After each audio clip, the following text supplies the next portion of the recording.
Tulisan di spanduk kita yang sebelah kiri dulu. Kiri saya, kanan Bapak Ibu Saudara.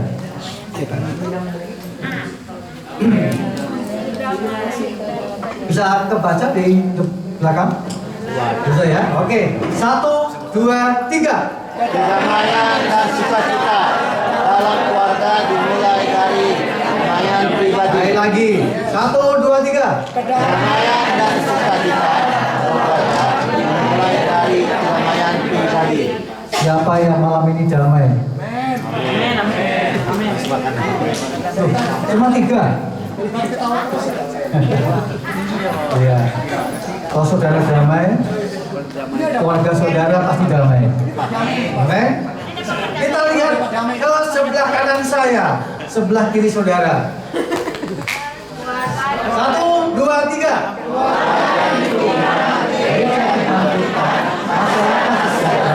Bangsa diberkati. Saudara mau bangsa diberkati? Amin. Saudara bisa berdiri? Bisa. Oke. Kalau bisa, ikuti saya.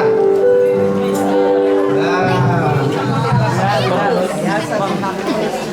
Mungkin saya di atas ya. Jadi kelihatan dari Aku ketutupan. Oke. Saudara mau damai, saudara harus punya cinta. Kalau begitu kita tepuk semangat cinta. Gimana tuh? Tepuknya gimana ya? Oke ya. Ini lihat, tepuk semangat cinta. Semangat, semangat.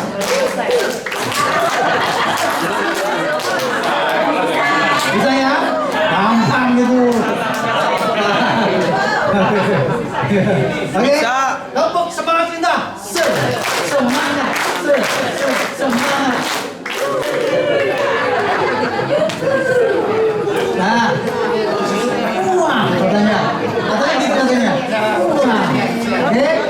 Wah, oke, lagi. Ini baru pemanasan ya. Tepuk semangat cinta.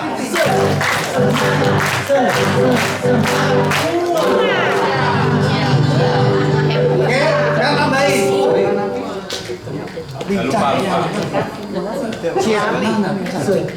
Semangat. Oke, gede ya. Oke, siap. Tepuk semangat cinta.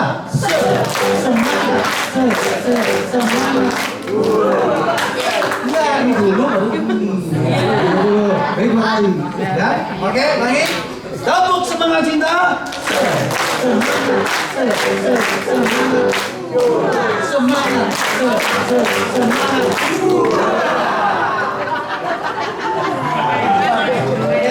Ulangi lagi ya. Ada yang ngantuk di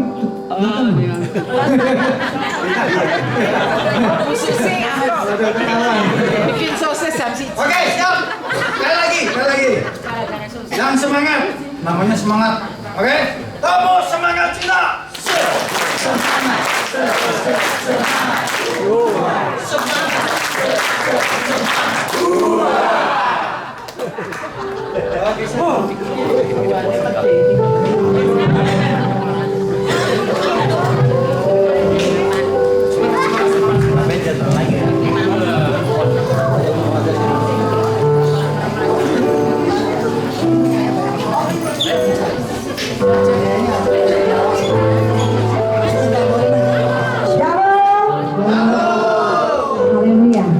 Puji Tuhan, malam yang penuh sukacita ini saya mau ngajak adik-adik saya dari Remaja Betel Indonesia di Harapan Baru untuk ikut melayani. Mereka masih semangat banget nih ya, masih berapi-api di dalam Tuhan. Jadi saya ajak ikut layanan malam hari ini di ibadah pembukaan. Bagaimana Bapak Ibu saudara-saudari terkasih dalam Tuhan, dari pagi kita sudah bangun pagi berangkat sama-sama naik bis sampai di tempat ini selamat tanpa kurang suatu apapun, semua karena kebaikan Tuhan. Amin. Dan siapa di sini yang dari pagi sudah merasakan sukacita yang luar biasa, boleh angkat tangan saudara. Haleluya. Dan pastikan Dari saat ini, dari pagi, malam hari ini, selanjutnya dan seterusnya, sukacita Allah terus menempel dalam hidup kita. Amin. Haleluya. Mari kita siapkan hati kita terlebih dahulu. Kami bersyukur dan bersukacita Tuhan untuk malam hari yang indah ini Bapa. Karena kami boleh berkumpul, kami boleh bersama Bapa. Malam ini Tuhan, kami mau menyenangkan hati Tuhan. Kami mau menyukakan hati-Mu Bapa, lalu pujian dan penyembahan. Kami mau bersyukur dan terus bersyukur karena kami memiliki Engkau Yesus Allah yang hidup dalam hidup kami. Terima kasih Tuhan. Mari kita naikkan pujian. Terima kasih Tuhan.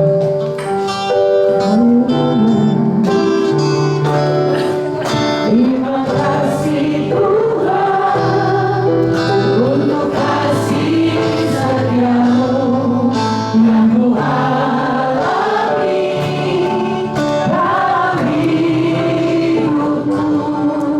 Terima kasih Yesus untuk kebaikan-Mu sepanjang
Kita naikkan pujian bagi Tuhan. Ku naikkan syukurku. Haleluya.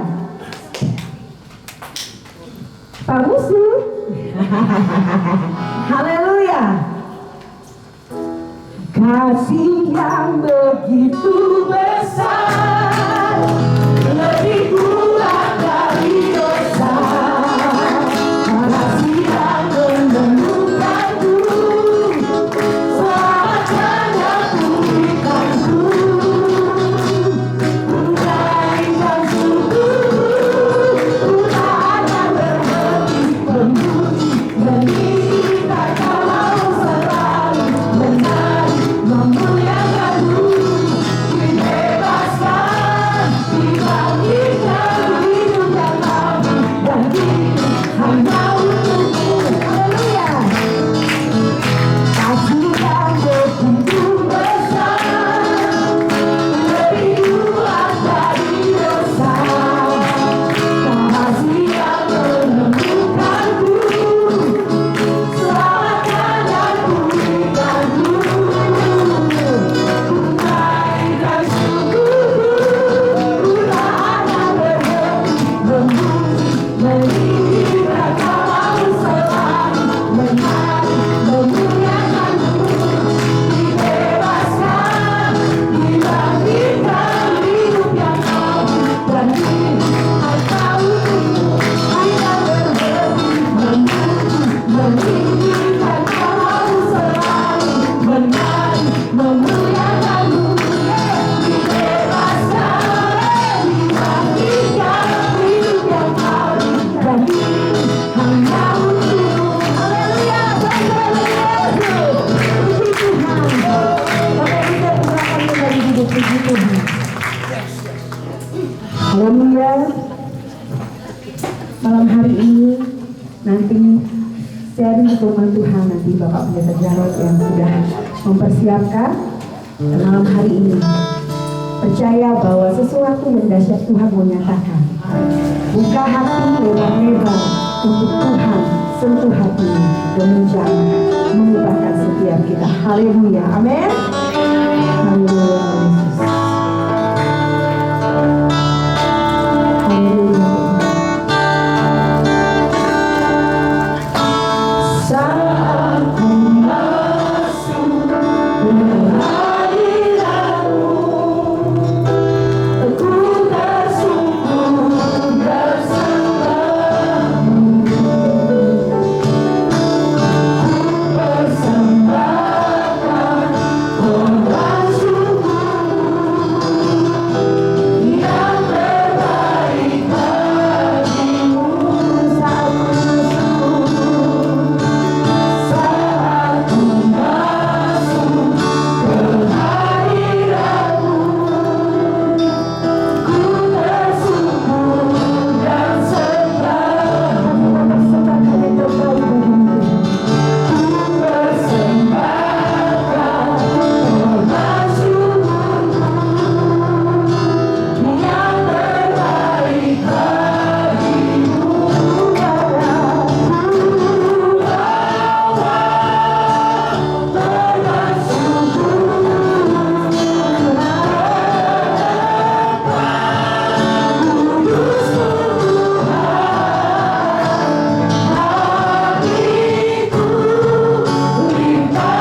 kekudusan. Tuhan memanggil kami dari kehampaan pada hidup yang bermakna. Tuhan membawa kami dalam kekurangan, membawa kami hidup dalam kelimpahan. Tuhan membawa kami pada kepastian keselamatan. Tuhan membawa kami pada penebusan yang sempurna. Roh, jiwa, dan tubuh kami, jadilah kehendak-Mu di bumi seperti di sorga. Keluarga kami seperti di sorga. Dan itu adalah hal yang nyata dalam kehidupan kami. Yang belajar firman-Mu dalam nama Tuhan Yesus. Amin. Berikan kemuliaan bagi Tuhan. Haleluya. Cukup keras ya. Yang paling dari belakang dengar? Oke, ya. Oleh filenya ditayangkan dan kita akan mulai supaya sistematikanya lebih gampang untuk dilihat. Ya. Yang belakang juga bisa lihat LED-nya, LCD-nya. Atau perlu dongaknya dikit ke atas, cukup. Bisa kebaca yang belakang paling belakang. Oke. Ya. Oke. Keluargaku, sorgaku. Siapa belum menikah? Angkat tangan. Yang belum menikah. Yang belum menikah angkat tangan. Wajah-wajah serasa di sorga. Ya. Yang belum menikah, wajah penuh pengharapan. Yang sudah menikah angkat tangan. Wajah penuh penderitaan.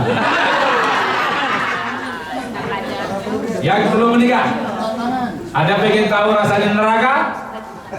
Menikahlah. Menikah. Yang sudah menikah, mau rasain surga? Matilah. Kalau mati kan masuk surga ya. Siapa mati masuk surga katanya? Yang kalau mati yakin masuk surga? Yakin? Masih banyak yang angkat tangan. Lahir baru sungguh-sungguh yakin dong ya. Yang yakin mati masuk surga angkat tangan. Bisa. Surga sama Bekasi bagus mana? Hah? Matilah. Matilah kok. Surga sama Bekasi bagus surga sama mana lagi bagus surga. Mau ke surga malam ini? Lu? Kerasan banget sih di bumi. Kerasan banget. Ya, kenapa kerasan? Karena bagi saya di bumi seperti di surga. Amin. Karena bagi saya, kalau saya hidup harus berbuah ya. Tapi banyak orang keluarga tuh nggak kayak surga loh. Yang belum nikah angkat tangan lagi, yang belum nikah ya.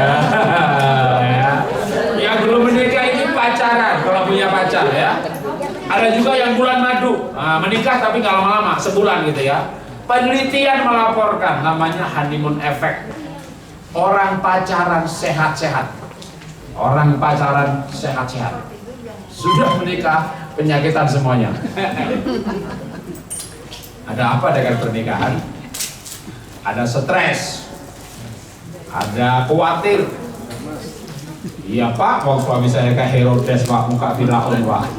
Kalau aku Pontius Pilatus. Ibu punya suami seperti Pontius Pilatus. Ibu akan punya karakter seperti Tuhan Yesus yang menderita di bawah pernikahan. Jadi pernikahan itu tidak seindah yang dibayangkan mereka yang belum menikah, ya. Tapi betapa hebatnya kalau pernikahan itu seperti di sorga. Keluarga seperti di sorga. Jadi kalau di sekolah, dibully, diledek, di dunia difitnah, dunia itu kayak neraka. Betapa cilakanya kalau rumah juga kayak neraka. Maka harusnya kita bikin sorga di dunia ini. Yang belum menikah, ya belum menikah lagi ya. Waduh, anggap aja yang pemuda-pemudi nih ya. Tuh, kalau punya pacar asik loh, bisa ngobrol gitu ya. Wah, langsung ibu-ibu yang sudah menikah yang dulu punya pacar ngobrol sama pacarnya. Begitu menikah, suaminya bisu, gak ada bunyinya. Ditanya ngamuk, sudah makan? Sudah. Makan apa? Ikan. Enak. Ya enak namanya ikan. Nanya apa kalau ini?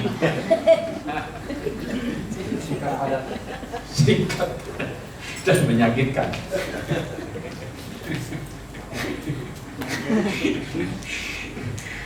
Apa sih arti pernikahan itu? Yang belum menikah masih kecil-kecil nggak apa-apa belajar pernikahan ya. Apa itu arti pernikahan? Kalau menikahnya usia 30, meninggalnya usia 80. Kalau menikahnya usia 25, nanti meninggalnya usia 75. Kalau menikahnya usia 20, yang meninggalnya usia 70. Makin cepat menikah, makin cepat mati. Yang belum menikah tidak percaya. Lihat macam-macam mereka yang sudah menikah. Makin lama usia menikahnya, makin banyak garis penderitaannya. Ini jangan nikah dulu nanti. Yang akan menikah, yang akan menikah. Apakah imanmu goncang malam hari ini? Belum. Aku belum menggoncang ini. Baru pendahuluan ini. Ini baru pendahuluan. Baru permanasan dulu. Kalau orang pacaran, yang pacaran lagi siapa tahu yang sudah punya pacar ya, kehidupannya dinyanyikan. Wah, lagunya pemuda, ibadah pemuda, lagu apa yang disukai? Ku mau di sana, ku mau di sana. Ya, pergi ke rumah pacar ya kan. Sampai di rumah pacar ganti lagu. Ku mau tetap di sini. Mau pulang ya? Mau pulang. Wah, sehingga kita menikah. Siapa yang menikahnya belum ada setahun? Angkat tangan. Yang usia pernikahan belum ada setahun, ada?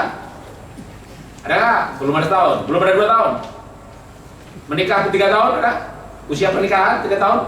4 tahun? 5 tahun? 10 tahun menikah? Wah, berapa tahun menikah, Bu? 10 tahun. Ibu masih tidur sama dia 40 tahun lebih. Sakit. Nah, sakit hati loh.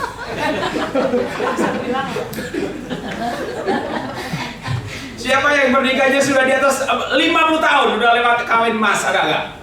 Di sini, ada? Lewat 40 tahun, ada? Lewat 40 tahun? Wah, Bu, sabar ya Bu ya. Sabar. Oh, sudah nggak ada. Pantes Ibu berseri-seri. Bu, merdeka. Merdeka. Saya tuh ketemu janda-janda ya. Sampai saya tuh pikir apa saya berdosa gitu loh. Kalau janda-janda itu wajahnya kayak seger-seger gitu loh ya. Apa saya? Apa?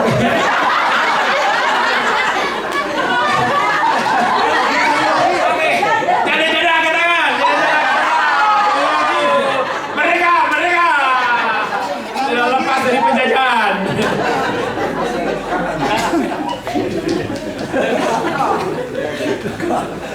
Jadi kalau yang baru menikah, aduh, kalau pilih lagunya apa? Mor, itu lagunya orang bulan madu.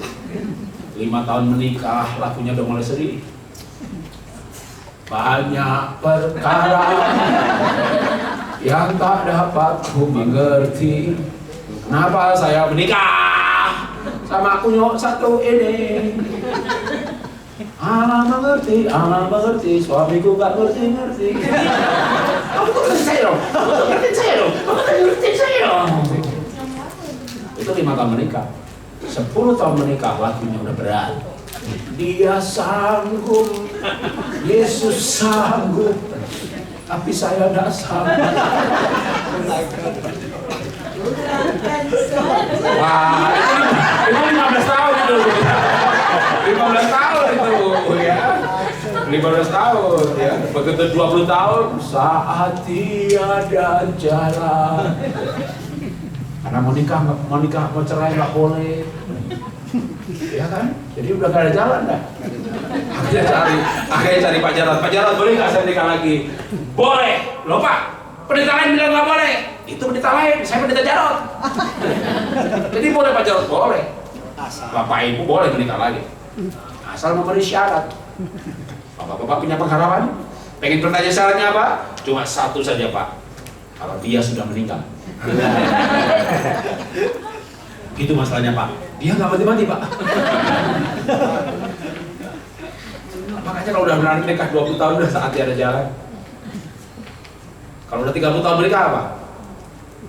Kehidupannya dinyanyikan. Aku berserah. Kamu terserah. Terserah kamu dah, mau gaya cokor, gaya udah, terserah kamu. Mau makan, nggak makan, terserah. Pokoknya sudah beli makanan, kalau di meja terserah kamu aja lah, terserah. Ikut terkata apa enggak juga terserah, udah malas aja. Aku nggak ikut, saya berangkat sendiri. Siapa bapak ibu yang nanti ini sendirian, katanya. Karena pasangannya udah terserah.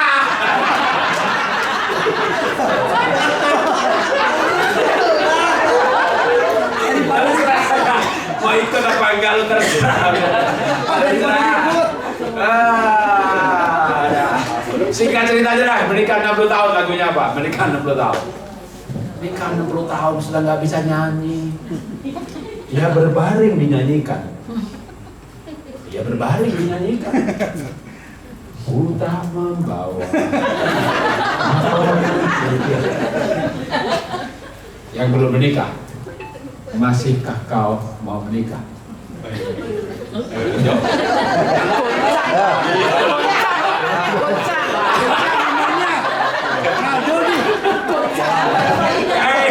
Yang belum menikah, kalau mau menikah bilang amin. Yang belum menikah masih mau menikah? Tinggal satu yang bilang amin. Goncang imannya. Goncang imannya goncang semuanya. Jangan khawatir. Lihat dia yang berbicara di depan ini. Sudah menikah 33 tahun. Menikah 33 tahun. Tanya istri saya, kita lagunya apa? Terserah. Bapak yang jawab. Tanya istri saya. Dia pernah ditanya, dijawab lagunya ini. Ku mau selalu bersyukur bab cintamu padaku.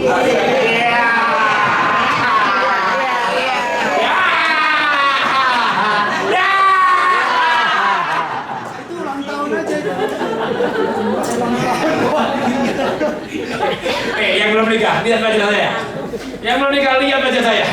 Ada tanda-tanda penderitaan. Ya, saya merasakan surga di dunia ini, yaitu di keluarga ini. Oke, berikutnya lagi.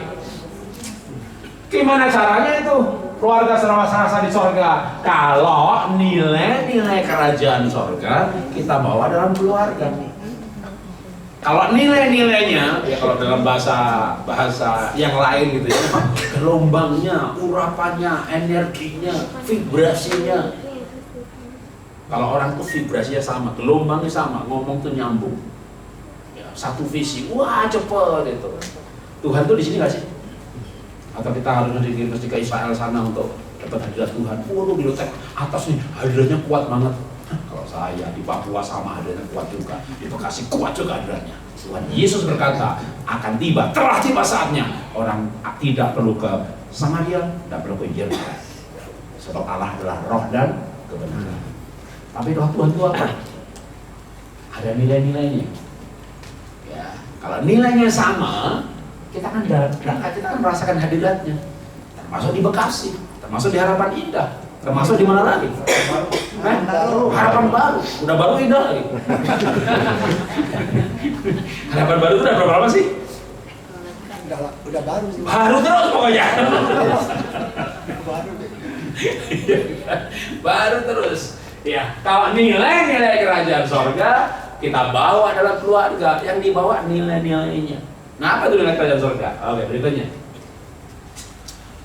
Kita kasih bukan nilainya, kasih berkatnya dulu. Orang namanya tinggal di Bekasi ya kan, di dunia juga kan. Bekasi itu bagian dari dunia atau bagian dari Planet lain. Ya katanya panas banget ya. Dekat matahari katanya. Jadi ya tinggal di dunia maka bicara berkat boleh. Apa sih berkatnya kalau sorga ada di keluarga kita? Kalau Tuhan ada dalam keluarga kita. 1, berbahagia. Ya, 2, anak cucunya perkasa. 3, diberkati, ada kekayaan. Oke, berikutnya kasih kesaksian dulu. Ini saya lahir tahun 63, jadi sekarang umur saya 60 tahun. Tapi kalau saya pergi ke tempat nge-gym, ditimbang digital, umur biologi saya 31 tahun. Total lemak 20%, visceral fat 11%. Massa otot 4,54 kilo. Total lemak hanya 19%. Jadi tubuhnya masih kayak anak muda. Ya. Bapak Ibu yang mau sehat boleh belajar sama saya gratis. Zoom jam 5.30 tiap pagi, olah nafas. Habis olah nafas, body stretching. Seminggu 3 kali latihan otot. Supaya ketika usianya 50 tahun naik, ya ototnya nggak berkurang. Berkurang masa otot 1%, organ tubuh kinerjanya berkurang 3%. Jadi yang kita turunkan lemaknya, ototnya naikkan gitu ya. Oke, ini bicara soal kelahiran dan usia. Terus itu bapak saya mau tunjukkan sebenarnya rumahnya ya, tapi tanpa sengaja atau ya Tuhan memang izinkan foto itu sempat saya scanning sebelum hancur, dan itulah bapak saya dengan lukisannya. Tapi sebenarnya saya mau tunjukkan malah di belakangnya lukisan. Dindingnya atap, dindingnya dari bambu, lantainya tanah sampai ke ruang tidur, atapnya daun. Itu bapak saya yang jagai tanahnya orang. Jadi saya itu udah lahir di keluarga miskin. Merantau ke Jakarta tahun 90, tinggal dibikin kuburan. Kenapa saya miskin? Karena bapak saya miskin. Kenapa bapak saya miskin? Karena kakek saya miskin. Jangan tanya kenapa kakek saya miskin. Lalu di tengah kemiskinan itu saya kuliah di Bogor dan saya punya pacar wanita cantik putih berlipat. Dia itu mau saya dengan saya waktu saya masih miskin. Makanya pemuda-pemudi cari pacar waktu miskin. Benar. Jangan nunggu, saya kan mau kuliah, mau kerja, kalau udah kaya cari pacar. Begitu mau kaya cari pacar, kok ragu-ragu. Dia tuh mau sama saya atau mau kekayaan saya. Karena saya miskin cari pacar, saya tidak pernah ragu-ragu. Dia cinta banget sama saya. Kenapa? Dia mau sama saya. Waktu saya masih miskin. Iya. Kok bisa Pak orang miskin dapat wanita cantik putih meniput? Lah, saya punya selera tinggi sekali. Dan dia selera rendah sekali.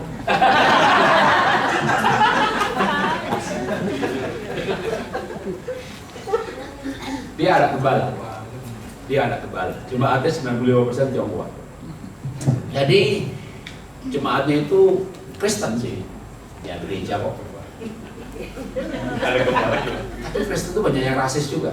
Pak Gembala, anak saya dapat Batak. Pak Gembala, anak saya punya pacar Jawa. Dan bapaknya dia berkata kepada jemaatnya, apapun sukunya, kalau lahir baru, show Yesus. Begitu. Ayatnya ini, begitu. Jemaat pulang nggak bisa bantah. Tapi di rumah, jemaatnya bisi-bisi. Enak aja ngomong begitu Gembala. Coba ada dapat Jawa, coba ada yang dapat Batak. Gitu. Dia dengar bisi-bisi itu waktu masih SMP. Dia berkata dalam hatinya, Tuhan, jadikan aku alat peragamu. Dapat Jawa nggak apa-apa, miskin pun boleh. Dia tambahin nanti miskin pun boleh. Jadilah kepadanya sesuai perkataannya. Dapat saya. Nah, saya pacaran 6 tahun, nggak direstu-restuin, nggak dinikah-nikahkan. Rupanya mertua saya ragu-ragu, calon mertua masih. Kalau anaknya dapat pacar Jawa sih nggak apa-apa. Anak pengusaha batik gitu ya, udah Jawa miskin hidup lagi. Karena 6 tahun pacaran gak nikah-nikah, supaya orang tua calon mertua saya gak ragu-ragu, saya kuatkan pacar saya, jangan ragu-ragu menikah sama orang miskin. Orang kaya bisa jatuh, orang miskin gak bisa.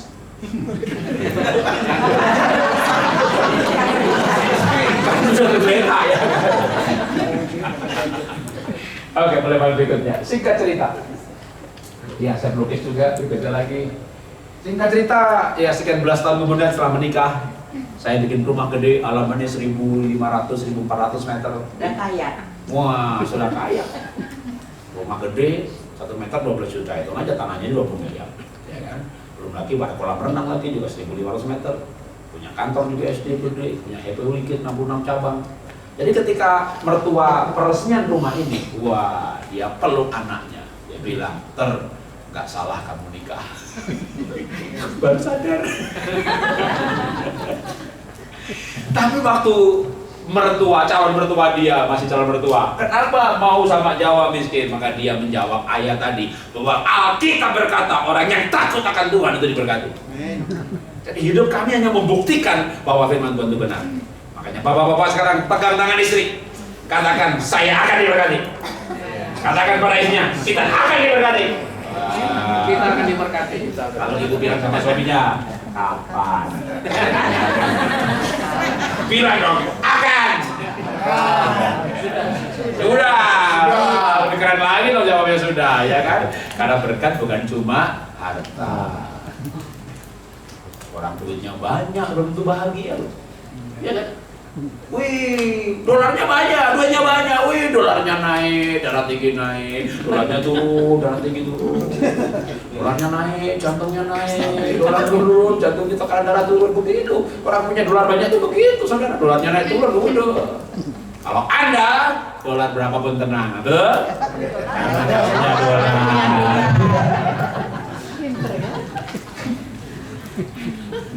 Makanya berbahagialah orang kaya, nggak ada ayatnya. Berbahagialah orang yang takut akan Tuhan. Syukur kaya dan takut akan Tuhan. Intinya dia takut akan Tuhannya. Tapi orang yang takut akan Tuhan dikatakan di rumahnya akan ada kekayaan.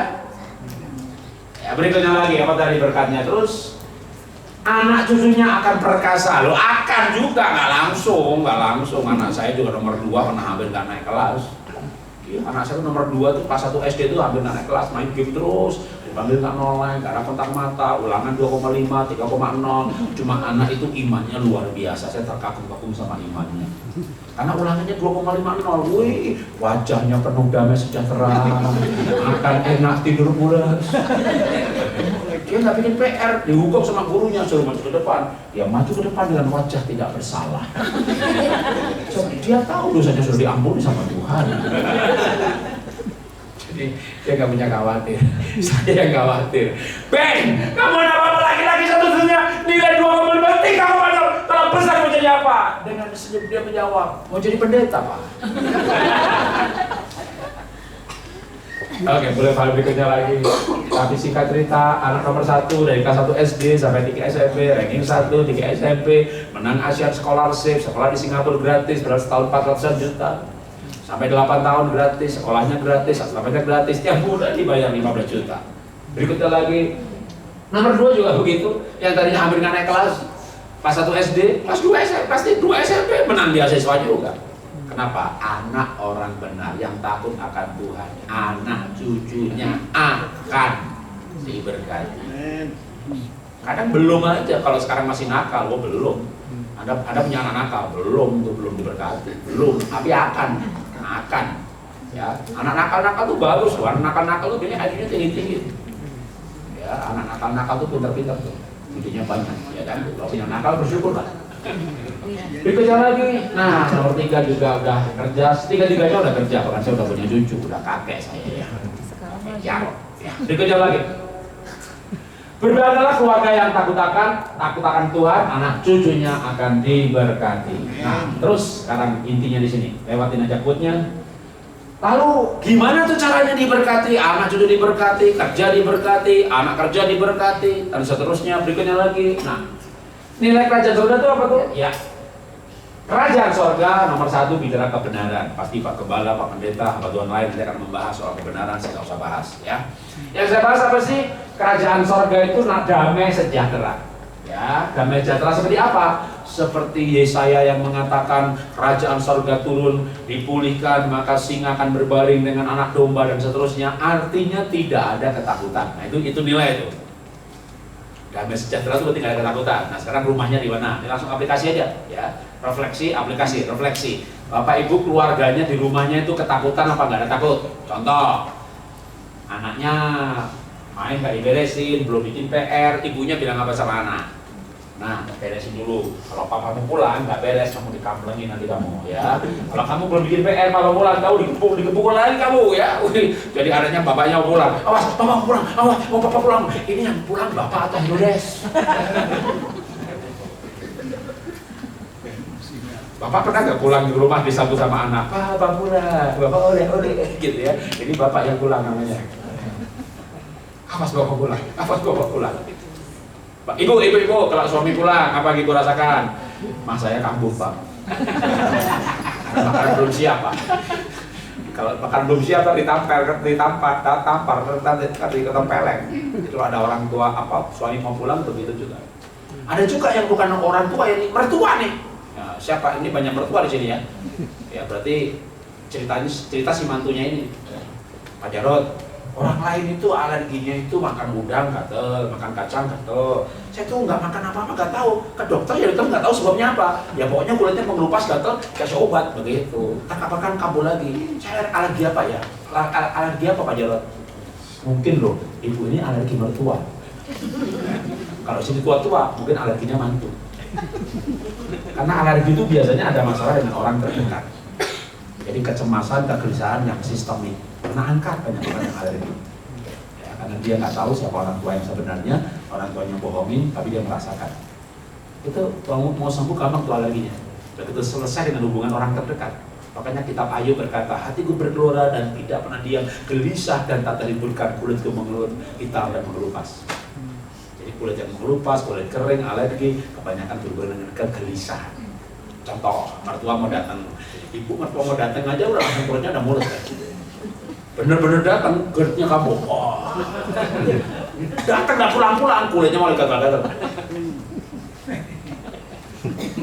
Nah, itu alergi itu banyak orang berhubungan dengan masalah orang terdekat. Kenapa? Anda punya stres karena bos di kantor, ya pindah kantor aja.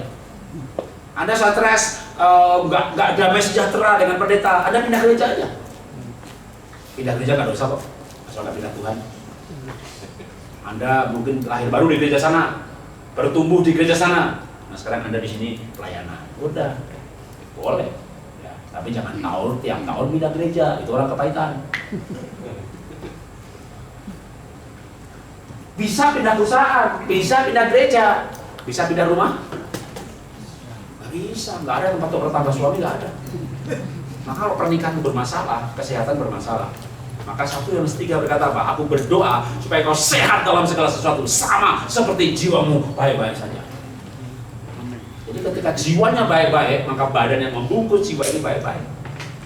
Tapi ada orang yang bermasalah karena masalah orang terdekat, bisa mertua, bisa suami, bisa istri. Mungkin buat contoh mertua dulu aja ya, nanti tidak gampang, suami itu juga begitu. Yang mau sembuh alergi gampang, cepet, sembuhnya cepet. Inner healing luka batin nggak sembuh dah. Ya, misalnya kalau mertua, kalau suami, gampang. Siapa kita punya masalah dengan orang terdekat, mau mertua, mau anak, mau ipar, mau adik, mau kakak, fotonya itu dibawa ke menara doa. Di gereja ada menara doa apa? Ada, ya bawa fotonya yang besar, yang tajam, Hierosyum gitu ya, bawa ke menara doa, lalu taruh di meja menara doa sambil berdoa berkata kepada Tuhan, Tuhan makhluk hidup satu ini Tuhan, bikin saya mahnya kambuh melulu, makhluk hidup ini bikin saya di hadapan Tuhan, aku mau bilang sama kamu, ambil nafas dalam-dalam. Lalu katakan I love you. Sembuh itu gampang. Ampun itu susah. Sembuh itu gampang. Mengasihi orang lain itu susah. Kalau Anda berhasil mengasihi orang lain, sehat. Sekarang saya jadi ketua pola hidup sehat. Minggu pagi jam 6 pagi saya muncul di Inews untuk program kesehatan. Sekarang sudah 43.000 orang belajar sama saya mengenai kesehatan. Kalau tak lihat nomor WA-nya, waduh, Amerika, Australia, Kanada, Denmark, London, dan Belanda, Belgia, Indonesia, Bangladesh, Thailand, Malaysia, Vietnam. Ini besok, hari Sabtu besok ini ya seminar kesehatan sehari Semarang. Langsung balik Jakarta, Senin saya udah ke Bandung, camp kesembuhan holistik 6-7 hari.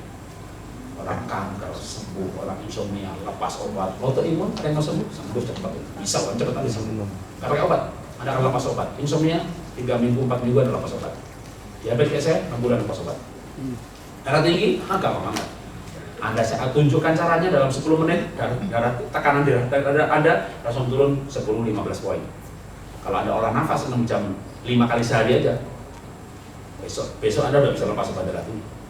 Anda konsisten 6 bulan ke depan Anda lepas obat. Jadi saya dikasih triggernya, cepat banget turun cepat lah. Ya. Sembuh itu gampang, yang susah itu mengaku. Sembuh itu gampang, yang susah itu hidup bahagia. Hati gembira itu obat yang manjur. Manjur itu ya semua penyakit bisa sembuh. Jadi sembuh itu gampang, yang susah itu gembira. Karena hati gembira obat yang manjur, bukan mulut tertawa obat yang manjur. Wah, rasain lo, rasain lo. Itu epinefrin yang keluar, sistem imun ngedrop, racun nggak bisa keluar, gatal di mana-mana. Begitu orang gembira, ya gembira itu yang keluar dari hati, nggak bisa. Wah, rasain lo. Matilah kau, mati dia. Walaupun dia ketawa mulutnya. Kenapa?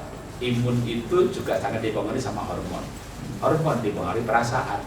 Kalau gembira apa? Endorfin. Rasa aman apa? Serotonin. Marah apa? Kortisol. Terangsang apa? Dopamin. Seks suami istri, oksitosin. Dicintai, melatonin. Jadi begitu bicara perasaan, bicara hormon. Makanya ketika perasaan ini penuh damai sejahtera, sukacita, cinta kasih, sehat. Itulah kenapa namanya penelitiannya namanya honeymoon effect. Orang pacaran, orang bulan madu sehat-sehat. Selesai bulan madu, madunya habis, tinggal lebahnya. Sakit semuanya. Saya berharap di selesai retret ini sehat semuanya, amin. Karena keluarganya dipulihkan. Oke, berikutnya lagi, damai sejahtera. Tapi kenapa ini Tuhan itu Tuhan damai sejahtera? Kedamaian sejahtera yang melampaui skala akal. Karena ada musuhnya damai sejahtera. Yang bikin kita nggak damai itu apa sih? Kecewa, kepahitan. Orang Kristen itu banyak yang kecewa loh. Malah banyak kecewa. Kenapa? Kok orang Kristen banyak kecewa, kepahitan? Karena orang Kristen diledek, dihina, ditipu. Jangan balas. Jangan balas. Balasan itu hanya Tuhan. Jadi saya akan balas. Kalau Tuhan Kristen ditipu ganti. Rasain lo. Jadi nggak kecewa. Kalau gitu gimana supaya nggak kecewa? Balas, jangan. Balas lebih parah daripada kecewa. Yang paling bagus adalah tidak membalas dan tidak kecewa. Jadi sehat itu gampang. Yang susah itu tidak kecewanya. Gimana Pak bisa hidup tidak kecewa? Tak pernah kecewa. Mengiring Yesus pasti kecewa mengiring pendeta. Maka mengiringnya Tuhan lewat pendeta, lewat gereja. Tapi kalau ada yang lihatnya manusia, ya sudah kecewa. Kalau kita sungguh-sungguh lihat Tuhan, nanti kecewa itu diganti belas kasihan. Contoh, Anda punya suami kayak Herodes, bisa bahagia nggak? Suaminya kayak Herodes nih, ngamuk, marah. Orang yang penuh cinta Tuhan, lihat orang marah-marah itu kasihan. Jadi kita berdoa, Tuhan kasihan Tuhan, dia marah-marah, nanti jantungnya putus gimana Tuhan? Itu kan ada tinggi Tuhan, gitu loh ya. Jadi lihat orang berdosa itu kasihan. Kalau ada bisa begitu, sehat tuh. Sehat tuh gampang. Yang susah itu belas kasihan. Karena kebanyakan bukan belas kasihan, mengasihani diri sendiri. Kasihan saya punya suami kayak Herodes, hidup sekali kenapa susah begini. Hidup sehat itu gampang, tapi yang susah itu gimana lepas dari namanya self judgment, menyalahkan diri sendiri. Itu pasti menghilangkan damai sejahtera. Loh, kalau kenyataannya punya salah Pak, kenyataannya punya dosa Pak, kan ada ayatnya. Kalau kita mengampuni, kita minta ampun, kita diampuni. 1 Yohanes 1 ayat 9. Kalau kita mengampuni dosa, kita diampuni. Kalau kita sudah minta ampun, percaya dalam Tuhan Maha Pengampun. Darahnya sudah menyucikan. Kalau kita ingat dosa lagi, jangan minta ampun lagi. Dosa yang sama, minta ampun 1 kali aja. Nanti ingat lagi. Tuhan terima kasih, Tuhan baik amat. Tuhan sudah mengampuni dosa saya. Kalau saya punya dosa, Tuhan ampuni. Jadi waktu ingat dosa lagi, Tuhan ampuni saya. Loh, dosa yang sama kok minta ampun berkali-kali. Saya khawatir Anda nggak percaya Tuhan. Anda nggak percaya Tuhan Maha Pengampun. Bahwa Yesus itu main drama di Golgota. Kalau Anda percaya Dia mengampuni, kita nggak punya rasa bersalah, lagi. Roh pendakwa yang mendakwa siang dan malam, kita bisa hardik tengking. Aku anak Tuhan, aku orang kudus. Baru ada damai. Kalau enggak ada damai sejahtera. Kecewa buang, kepahitan buang, kata kutuk buang, berikutnya lagi, apalagi. Nah, orang Kristen banyak mengutuk. Enggak Pak, kami enggak pernah. Yang benar. Iya, Pak Jarod, saya enggak pernah mengutuk. Tunggu dulu. Pernah enggak ditipu, diledek, difitnah, dibikin rugi, lalu berkata Tuhan, aku enggak mau balas. Sebab pembalas Tuhan punya Tuhan. Aku mau berdoa saja. Sebab aku berdoa dan Tuhan yang balas Tuhan. Itu namanya kutuk tapi bentuknya doa karena agamanya Kristen. Wih, itu halus itu. Kutuknya rohani itu. Masuk dalam doa. Lalu berdoa, Tuhan aku mau berdoa. Aku mau balas. Sebab ada tertulis Tuhan. Kalau aku berdoa Tuhan taruh bara api di atas kepalanya, taruh bara api di atas kepala ya Tuhan, dalam nama Yesus Tuhan. Itu namanya kutuk, saudara. Kalau berdoa begini, Tuhan, saya ditipu orang. Kalau sekarang ini nilainya 15 miliar, berapa? Kira-kira 1.000 meter tanah. Jadi saya beli tanah, belum punya rumah yang tadi itu, nabung, kan orang miskin, merantau ke Jakarta, tinggal dibikin kuburan. Jadi ditipu segitu tuh gede banget. Ya, 1.000 meter, tahun yang lalu, tahun yang kapan, ya kalau dihitung harganya, ya kira-kira buat perbandingan aja, kalau dengan nilai sekarang tuh kayak 15 miliar. Setelah dibeli, nggak lama lagi, ya setahun kemudian, oh dipakai orang lain, dipatok orang lain, malah mau dibikin fondasi. Waduh, akhirnya kita berantem, ribut kepada pembelinya lagi. Ya udah Pak Jarot, kalau Pak Jarot ini saya salah, udah saya kembalikan duitnya aja ya. Gitu. Oh ya, minta waktu 2 minggu, gitu ya. 2 minggu, 5 tahun Pak tadi. Emang nggak niat bayar. 5 tahun, tahun demi tahun, dan benar-benar nggak niat bayar.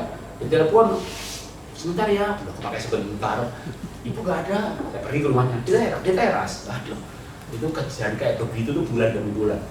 Sampai saya pikirin, saya ini kalau mikirin itu terus, saya nggak bisa maju ke depan nih. Kita suami istri berdoa, Tuhan, aku melepas hak. Itu berkat Tuhan, dikirim aku, Tuhan izinkan pindah ke orang lain. Tuhan berkati dia, kalau dia banyak berkat pasti nggak nipu lagi. Tuhan kalau dia lahir baru pasti nggak nipu lagi. Itu namanya doa memberkati. Begitu bisa begitu, tenang. Nggak bisa begitu, ya penyakit datang semuanya. Sehat itu gampang, mengampuni itu susah. Memberkati itu kadang juga susah, karena kita perlu latihan. Latihan ditipu 10 juta, bisa ikhlas. Lain kali ditipu 100 juta, ikhlas. Kali rugi 2 miliar, ikhlas. 2019 saya rugi 140 miliar. IFA, Anda tahu IFA dahsyat, kami bangkrut. Waktu bangkrut saya rugi 140 M dan utangnya masih 19 M. 2021 saya jual aset senilai kami berdua, jual aset 140 M, hanya dijual 22 saja untuk bayar utang. Karena kalau selama masih ada utang, damai sejahtera juga susah. Maka lebih baik jual hartamu, bayar utangmu, hidup dari sisanya. Tapi jual pada masa pandemi, aduh, harganya aset nggak karuan. Kalau saya nggak ikhlas, mungkin saya udah dibunuh orang kali. Namanya punya utang. Saya punya masalah banyak banget. Tetapi lewat masalah itu, hatinya makin tabah. Jadi jantungnya itu sekarang elastis banget. Dulu tagihan 10 juta, 100 juta, 1 miliar. Jantungnya sekarang elastis, nggak putus-putus. Banyak orang tanya, Bapak ini habis bagus sama bagus sama aja, ketawa, antusias, sama. Yang beda saldonya aja. Dulu kemana-mana buat sopir, sekarang nyetir sendiri. Dulu punya sekretaris di kantor, sekretaris di yayasan. Sekarang ya nggak ada lagi, gitu aja. Dulu pegawai 300 orang, gaji pegawai nggak cukup 3 miliar satu bulan. Lalu tiba-tiba sekarang hidup dari minggu ke minggu. Jadi hidup ini tidak mudah, tapi bersama Tuhan pasti bisa. Amin. Oke, berikutnya lagi. Nah, lewatin saja kesimpulannya. Berikutnya lagi, apa tuh nilai kerajaan sorga? Nomor 1 adalah damai sejahtera. Ya, yang kedua, oke, sebelumnya masih apa tuh kerajaan sorga? Jangan menghalang-halangi anak kecil, sebab mereka yang punya kerajaan sorga. Ya, apa nih? Anak punya kerajaan sorga? Iya, yang punya sorga Tuhan. Tapi tinggal di dunia ini, kita kerajaan sorga. Itu di dunia ini.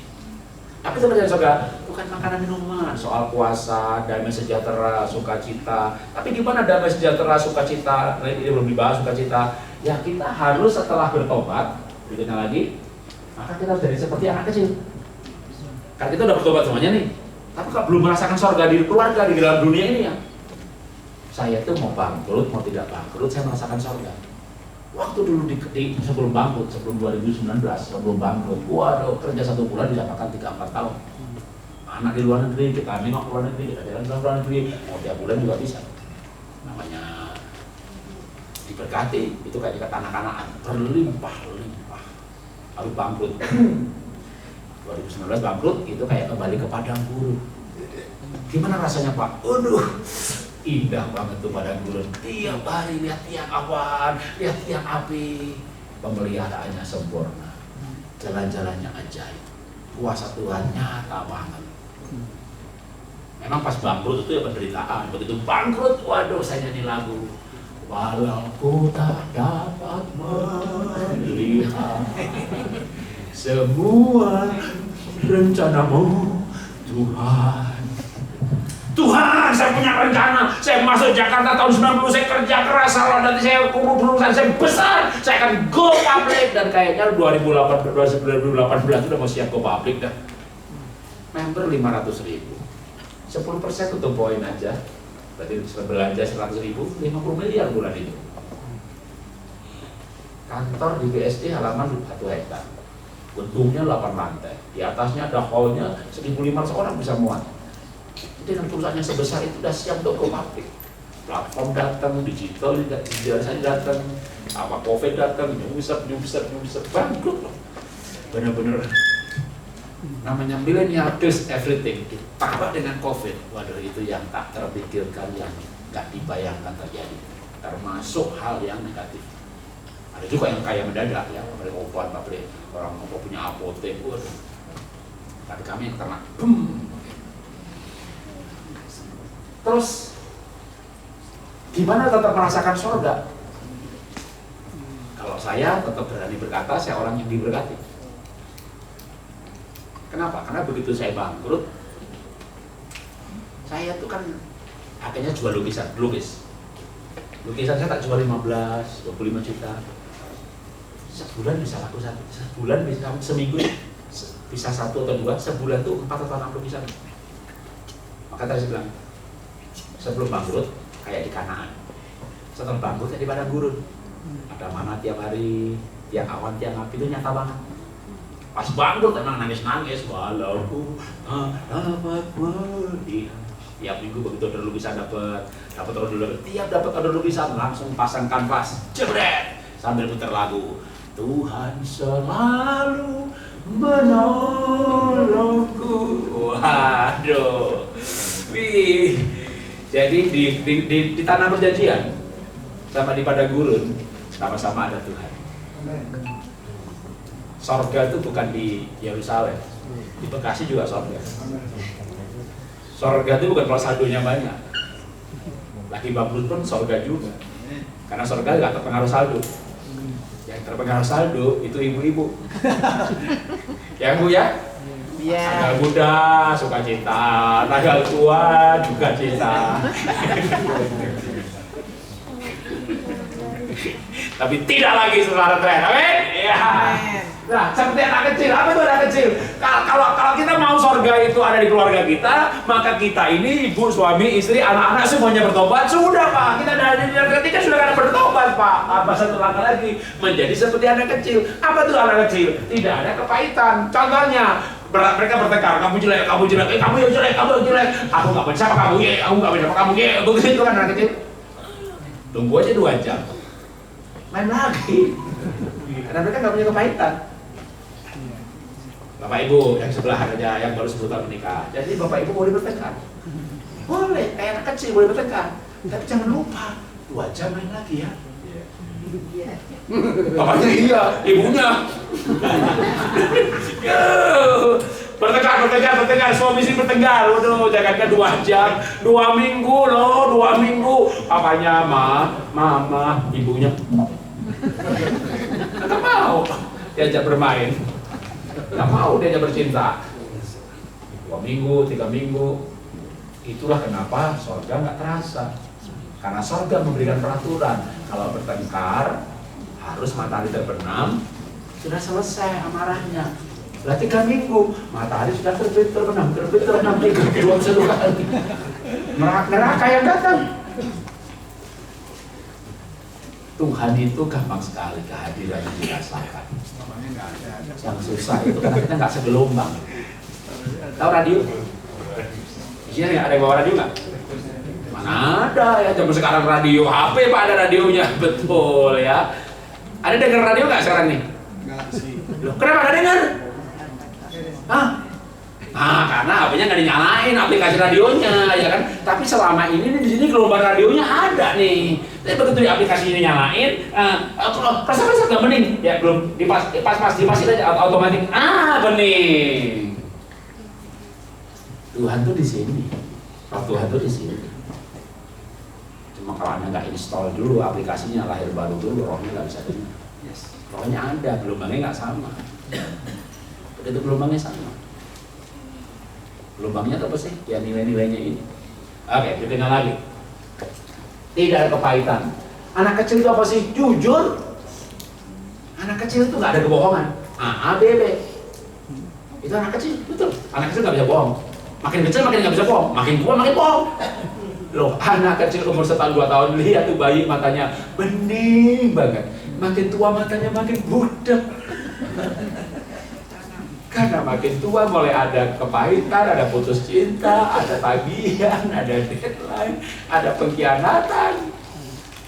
Maka kita perlu bertobat lalu jadi seperti anak kecil. Anak kecil tidak bisa bohong. Punya anak kecil umur 2 tahun. Mama, ada tamu. Bilangin tamunya, mama nggak ada. Tapi mama ada. Iya, bilang nggak ada. Tapi mama ada kan? Iya. Bilang kamu nggak ada. Kira-kira adanya gimana?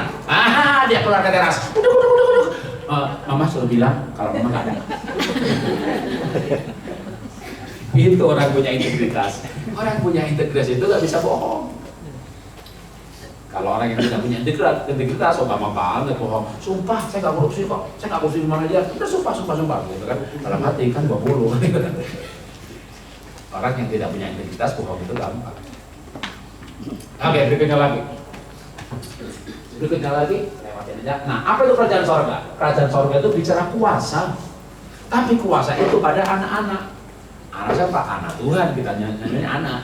Tapi setelah jadi anak, kita juga akan menjadi seperti anak kecil. Dalam arti, ya kita bukannya, Pak, kalau gitu kita semuanya sekarang pakai celana kodok semuanya, ya enggak.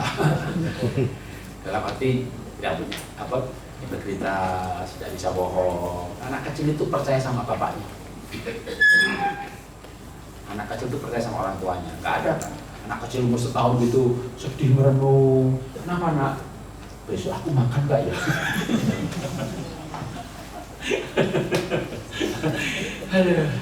Saya juga sempet sih khawatir ya, bangkrut gimana sih pas usia 60 tahun, mendekati 60, 2 tahun lalu kan 58, bangkrut, pengen gue pabrik kok malah bangkrut, gimana ini, aduh gitu kan. Ya, tapi pada dikit-dikit lagi, Tuhan nyawa aja diberikan, masa gak ngasih makan. Jadi ketika saya bisa percaya, waduh waktu saya bangkrut ya diabetes saya kambuh lagi. 2009 saya diabetes, HbA1c 11,5 gula 500, 400. Saya belajar sama Tan Sutian, makan sehat, dokter Tan Sutian, sembuh, lepas insulin. Nah 2018, 2019 saya kambuh lagi. Kenapa? Ya gimana nggak kambuh? Omset dari 40-50 M sebulan, turun 30, turun 20, turun dalam 12 bulan, tinggal separuhnya, 12 bulan berikutnya lagi. Kalau omset 5 miliar, gaji pegawainya 3,5, belum yang lain-lain, udah rugi kami. Kalau omset 5 miliar kami udah rugi, nah, makanya mulai PHK. Nah, perusahaan kami dari tahun 95, dihitung dari tahun 2000-an aja. Nah, ya. Itu kalau gaji, kalau orang pegawai itu udah 15 tahun kerja, 10 tahun kerja, pesangonnya bisa 10 kali gaji. Nah, kalau gajinya 50 juta, 40 juta, kan kami bukan pabrik. Pabrik itu 1000 buruh, paling 2 miliar sebulan, kalau 3 miliar juga. Nah, kami 300 orang, tapi kan gajinya ada yang 15, ada yang 25, ada yang 50. Jadi cari duit, jual, dapat 2-3 miliar, kasih pesangon berapa orang. Itu. Jadi bangkrut itu satu kata ya. Demo buruhnya, polisi datang, DPR ngasih pesangon itu 2 tahun baru beres. Jadi pergumulan orang bangkrut itu, aduh, Tuhan izinkan saya masuk pergumulan seperti ini, ya. Oke, ke sini. Sekarang kita bicara kerajaan surga adalah kuasa ngusir setan. Oke, berikutnya lagi. Nah, sering kita bukan ngusir setan, terus siapa yang diusir biasanya? Nah, next. Biasanya kita ngusir bukan setan, tetapi suami yang kayak setan, anak yang kayak setan, istri yang kesetanan. Perhatikan, kalau ada suami selingkuh, itu berarti ada roh selingkuh yang merasuki menggunakan tubuh suami untuk memanifestasikan dirinya. Maka yang dimusuhi bukan suaminya, tapi roh selingkuh, roh najis yang ada dalam tubuh suami. Kita harus bisa membedakan siapa musuh, siapa bukan. Siapa musuh kita? Bukan darah dan daging. Jadi ada darahnya, berarti bukan musuh. Mertuanya ada darahnya enggak? Kencil sih Pak, krempeng Pak. Ya ada juga darahnya. Berarti bukan musuh. Kita harus bisa memusuhi yang musuh. Yang bukan musuh, jangan dimusuhi. Berikutnya lagi, bahkan kadang mereka bukan roh jahat loh ya, hanya perbedaan temperamen dasar. Suaminya sanguin, istrinya melankolik. Melankolik itu suka mikir-mikiri omongannya orang. Nah suaminya sanguin, kalau ngomong gak pernah mikir. Lalu istrinya mikirin omongan suaminya, matilah istrinya kepahitan. Jadi ini bukan soal setan sebenarnya. Begitu belajar temperamen dasar aja, oh begitu. Nah sekarang aku paham. Damai sejahtera, kenapa? Karena otaknya diisi dengan pendidikan. Nanti kalau dibahas satu persatu jadi panjang. Berikutnya lagi, apa itu kerajaan sorga? Nilai apa sih? Sukacita. Jadi bawa ke rumah tuh sukacita ya. Di gereja nyanyi, rasanya sorga. Di rumah neraka lagi. Masuk gereja, pujian lagi. Jadi pujian kepada Tuhan ini latihan. Setelah itu puji dong suami, puji dong istri, puji dong anak. Ah Pak, suami istri sama gak suka dipuji Pak. Kalau saya puji, jangan lebay. Ya Bapak pujinya jangan kelewatan dong. Ya, Mah, kamu ini paling cantik se-Bekasi. Enggak lah, itu bohong lah. Itu kalau pujinya begitu ya berlebihan namanya. Pujian itu yang pas. Ya, anaknya nakal tapi kreatif. Nah, kamu tuh anak yang baik. Medek. Itu bukan memuji namanya. Anaknya nakal tapi kreatif. Pujilah kreatifnya. Istrinya nih gemuk tapi senyumnya manis. Bapak puji gimana? Mah, kamu nangis sekarang ya? Maksud lo? Itu bukan memuji Bapak. Iya Pak Jarod, maksud saya bernubuat. Itu menuntut, namanya menuntut. Kalau memuji itu yang tulus, istrinya agak lembut tapi senyumnya manis. Mah, kamu tuh senyumnya manis banget. Gitu ya. Bahkan mungkin ibunya berkata, Pak, aku nih kayaknya berat badannya naik. Ah, nggak masalah. Ya. Nggak masalah, yang penting hatinya baik aja. Ah, istri langsing, seksi, tapi dipegang nggak bisa. Itu kayak sate, tapi kalau dimakan, suruh nyetir aja. Ya kan? Jadi namanya udah istrinya memang tidak langsing, mau dipuji langsing gimana? Itu mah menghina, namanya ngeledek. Ya kan? Berikan pujian yang wajar. Nah, kerajaan sorga itu apa sih? Damai, sukacita. Maka belajarlah untuk tertawa, kembangkan sikap humor. Kenapa? Oke, berbeda lagi. Karena hati yang gembira itu obat yang manjur. Muka berseri-seri itu juga bisa bikin semangat. Tapi kalau hatinya semangatnya patah, waduh, semangat patah tuh apatis, tulangnya kering. Di dalam tulang ada sumsum. Waduh, kalau orang kanker darah getah bening itu mesti, kalau ke Singapura itu sumsum tulang belakang tuh di namanya terapi plasma itu dicari pengganti. Betapa pentingnya tuh sumsum. Nah kalau tulangnya kering, sumsumnya busuk. Ada tuh amsal orang yang kepahitan, sumsumnya busuk. Hatiku pahit dan buah pinggangku tertusuk-tusuk rasanya. Buah pinggang apa? Ginjal. Kepahitan sakit ginjal. Ayub berkata, hatiku berdorong yang tidak pernah padam, sedih tak terhiburkan, kulitku hitam dan mengelupas. Akhirnya Yesaya berkata, aku mendengar kabar peperangan, aku mendengar kabar yang tidak baik, hatiku tergentar dan ketakutan. Maka aku mules seperti perempuan yang melahirkan. Gedong. Ada ratusan ayat loh. Perasaan ini, sakitnya ini, perasaan ini, sakitnya ini. Lalu Tuhan berkata dalam Mazmur, aku menyembuhkan luka hati mereka dan menyembuhkan sebab mereka. Aku menyembuhkan luka hati mereka dan menyembuhkan tubuh mereka. Tubuh ini bungkusnya jiwa. Maka kalau kita gembira, pasti sehat-sehat. Apa buktinya Pak kalau orang gembira sehat-sehat? Buktinya orang gila itu malah badannya sehat-sehat. Orang gila itu makan makanan kotor, kagak mencret. Pakai kaos basah, tidur emper koko, gak masuk angin. Kan orang gila tidak minum tol angin. Sebab hanya orang pintar minum tol angin.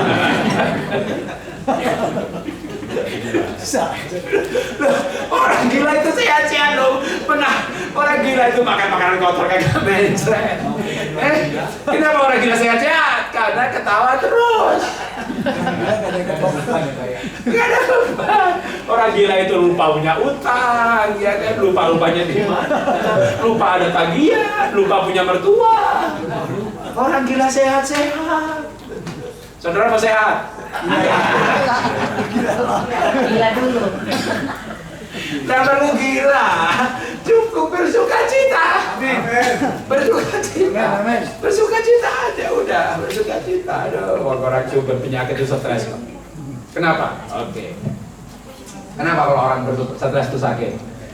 Kalau Anda ketemu masalah, ketemu tugas, ketemu deadline, gampangnya lah, ketemu anjing atau ketemu ular. Anda tarik nafas atau lepas nafas? Ih, ada ular nih. Atau ada? Kita tarik nafas. Itu namanya fight mode. Ya, kalau kita flight mode. Kalau kita tugas selesai, utang lunas, macet, ya longgar, kita buang nafas lega. Itu namanya rest mode. Jadi kayak AC ya, itu ada mode blower atau pendingin. Nah, tubuh kita itu aja cuma 2 mode aja, fight or flight, rest or digest. Waktu digest itu nyerap makanan, waktu rest itu regenerasi sel, waktu fight atau flight itu kita lepas glukus. Nah, waktu tarik nafas, stres, tarik nafas itu kita namanya sympathetic mode.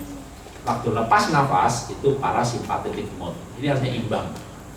Tapi karena stres, macet, deadline, tagihan, ternyata manusia nafasnya nggak imbang lagi seperti bayi. Anak kecil tuh nafasnya imbang, koheren, tarik, buang, tarik, buang. Sekarang saya 43.000 orang dari seluruh dunia yang belajar kesehatan dari saya itu saya jadi olah nafas ya. Anda mau olah nafas apa? Naikin serotonin, naikin glutathione. Anda mau sakit lutut supaya anti nyeri, minum kista kanker, gimana caranya sembuh? Ya natural killer cell yang harusnya membunuh sel-sel kanker dihidupkan lagi bisa. Nah, sekarang kita bicara yang sederhana aja. Waktu kita ketemu anjing, kita tarik nafas. Itu namanya fight mode. Waktu fight mode ini kita punya pilihan fight atau flight. Flight, lari, terbang. Fight, berantem. Kalau ketemu anjing itu fight atau flight? Nah, kalau sudah flight. Kalau Batak, fight.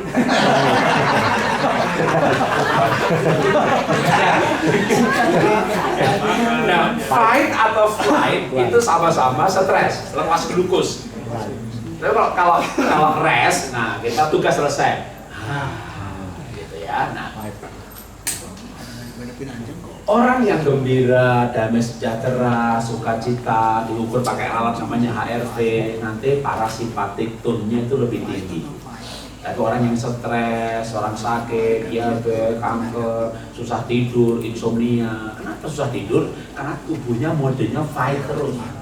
Badannya selonjor, matanya merem, tapi otaknya gelombang beta. Minimal harusnya alfa, tapi alfa itu masih nggak deep sleep. Yang deep sleep itu otaknya gelombang beta atau delta. Nanti ketika nafas pelan terjadi gelombang itu. Ya, nah, orang tidur tapi pikirannya nggak tidur. Kenapa pikirannya nggak tidur? Kurang ajar tuh orang bisa kepala.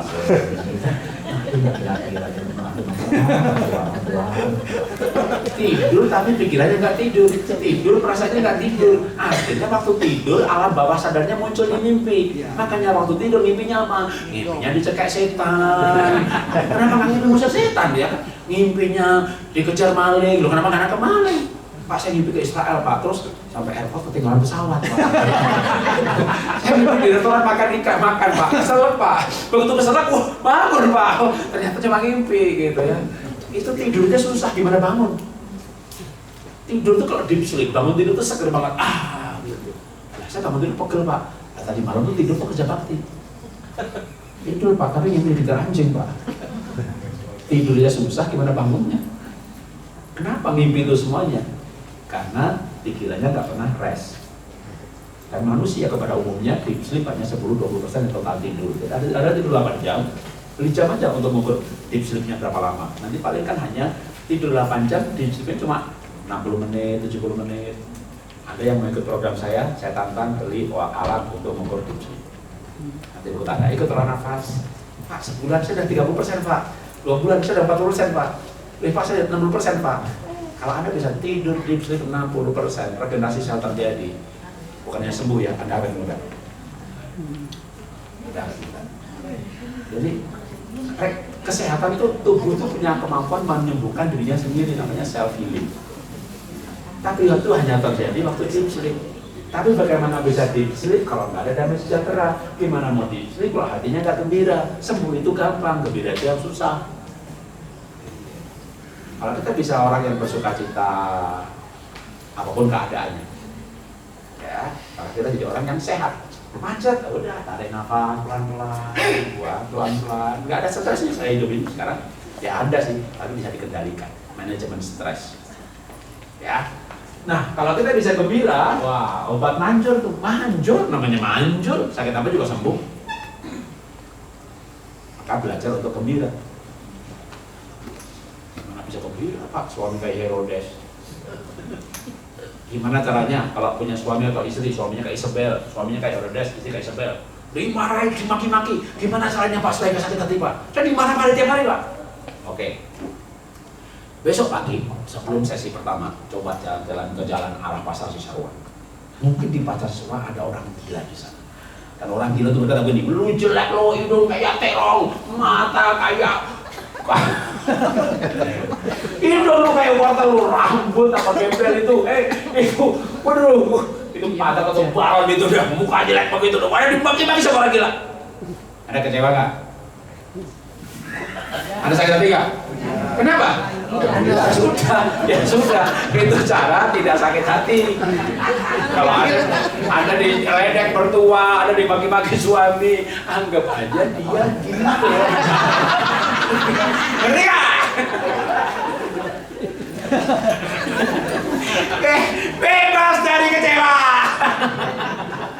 Bebas sakit hati. Kecewa kok dipelihara. Ini aja Galatia gitu loh, adalah yang rohani, mungkin yang tidak rohani, dengan kata lain, yang marah nyala, orang gila jangan dilawan. Anda kembali lagi ke Pasar Cisarua, ketemu orang gila, dia bawa pisau, pemberani sama saya yuk, kalau berani yuk, Anda berantem sama mereka? Ada layani, tantangan berantem sama orang gila itu. Anda matilah, ya ngalah saja. Demikian juga kalau suami ngajak berantem, ngalah saja. Suami ngajak berantem ngalah, mana ada ibu ngalah? Gak ada di kamus, gak ada di kamus. Bapak! Bapak yang harus ngalah sama istri, karena istri tak terkalahkan. Kenapa tak terkalahkan? Karena dia penolong. Ada orang susah ditolong, orang bangkrut ditolong, penolong lebih kuat daripada yang ditolong. Amin. Dan penolong tak terkalahkan. Benar, penolong tak terkalahkan. Nah, enggak Pak Jarod. Kalau saya bertengkar sama istri, tak kemarin Pak, menang saya Pak. Bapak menang berantem, tapi kalah relasi. Kalah relasi. Karena 2 minggu lagi, Bapak pengen bercinta, pegang-pegang ibu, jangan pegang-pegang. Cium, jangan pegang-pegang. Akhirnya Bapak gimana caranya supaya dia mau dipegang? Akhirnya Bapak kalah. Ma, kalau mau ke pasar tak anter. Garu-garu, kenapa aku ngalah lagi? Bapak tidak bisa kalahkan istri, Bapak harus ngalah sama istri. Kenapa Bapak harus ngalah? Karena Bapak tidak punya pilihan lain. Bapak tidak punya pilihan lain. Bapak tidak punya pilihan lain. Kenapa istri tak terkalahkan? Karena wanita diciptakan tidak untuk dikalahkan. Wanita diciptakan untuk dicinta. Tepuk tangannya mana? Iya. Wanita untuk dicinta. Tepuk tangan untuk perempuan.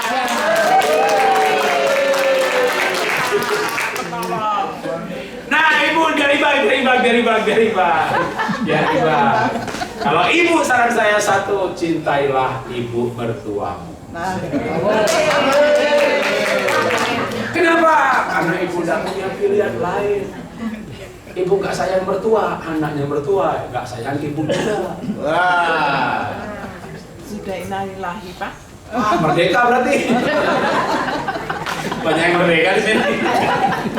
Oke, berikutnya lagi. Ya, berikutnya lagi lewatin terakhir ya.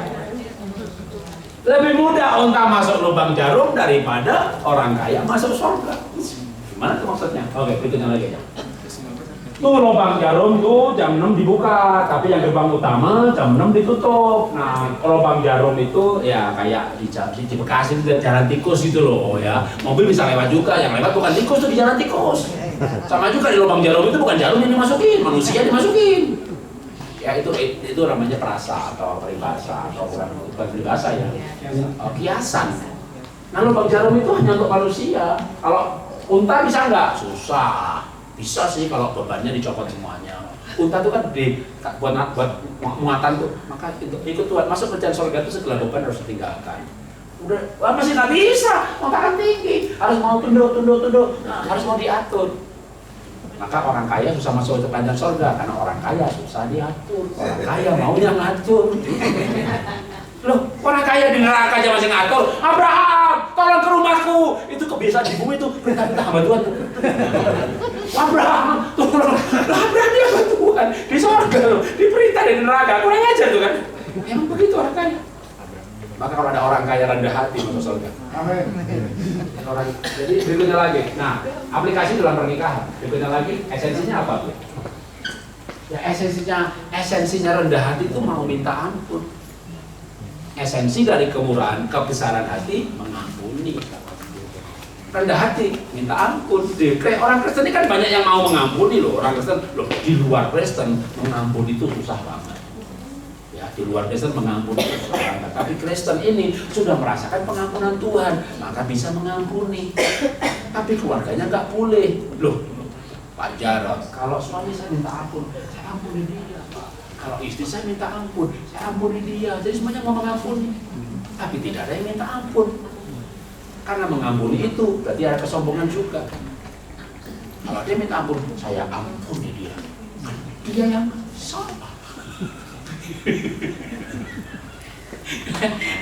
Suami istri berantem, orang tua anak berantem, siapa yang salah? Dua-duanya salah. Mungkin suaminya salah 100, istrinya salah 2. Lalu yang salah 2 ini nunggu yang 100 minta maaf. Ya. Yang 2 ini harus rendah hati. Pak, maafkan saya salah. Titik. Suaminya selingkuh, salahnya 100. Tapi selingkuh karena istri gak perhatian, salahnya 2. Yang salah 2 pun harus minta ampun. Atau suami selingkuh, dia nggak merasa bersalah. Kan selingkuh karena istri saya nggak perhatiin saya. Ada yang merasa bersalah lagi. Lalu yang nggak merasa bersalah suruh minta ampun. Ya sudah, ibu aja yang memang merasa bersalah punya salah 2, minta ampun. Itu namanya rendah hati. Nah sering kerajaan sorga ini nggak hadir-hadir karena semuanya mau mengampuni. Loh, mengampuni itu susah. Kalau belum bisa mengampuni, khotbah itu tema pengampunan. Tapi orang Kristen kebanyakan sudah mau mengampuni. Cuma masih kurang 1 langkah. Maka ibu salahnya 2 atau bapak salahnya 2. Ibu dah salahnya 2. Minta ampun. Mana ada Pak? Istri minta ampun Pak. Kalau istri salah, berarti suami juga yang minta maaf. Kalau suami yang salah, suaminya minta maaf juga.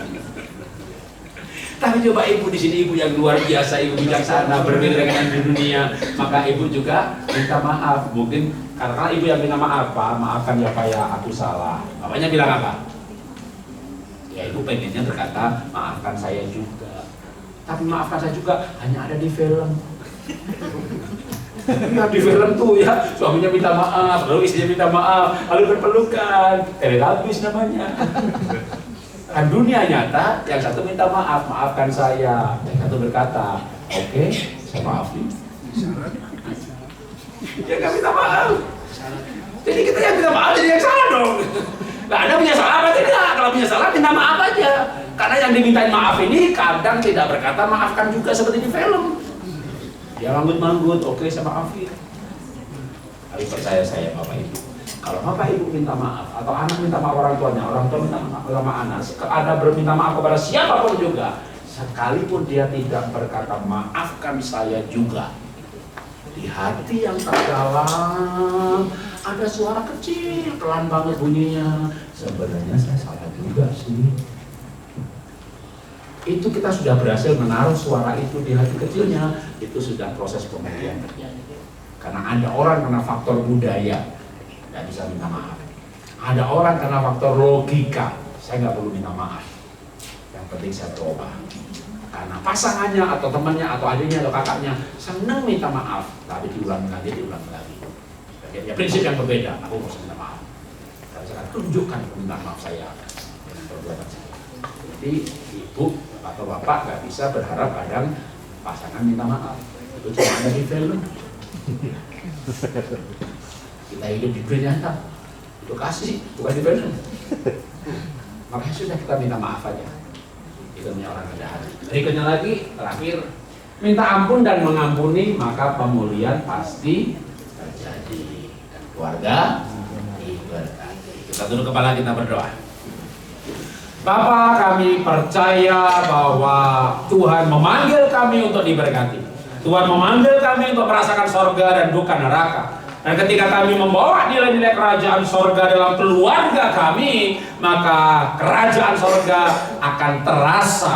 Kerajaan sorga sudah hadir dari kemarin. Tuhan sudah hadir dari dahulu, sekarang dan sampai selama-lamanya. Roh Allah melingkupi bumi dan alam semesta. Tapi kadang kami tidak merasakan kehadirannya. Seperti ketika kami tidak menyalakan aplikasi atau radio, gelombangnya sudah ada di sini dari kemarin. Tapi kami tidak mendengar programnya karena kami berbeda frekuensi.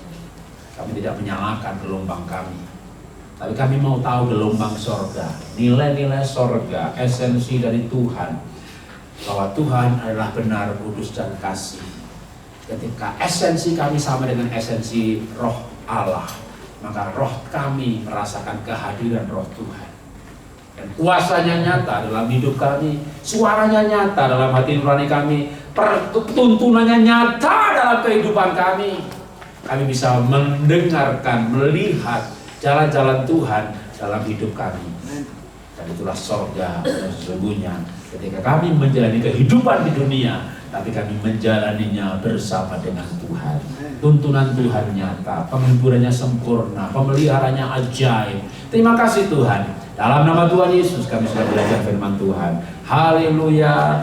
Amin.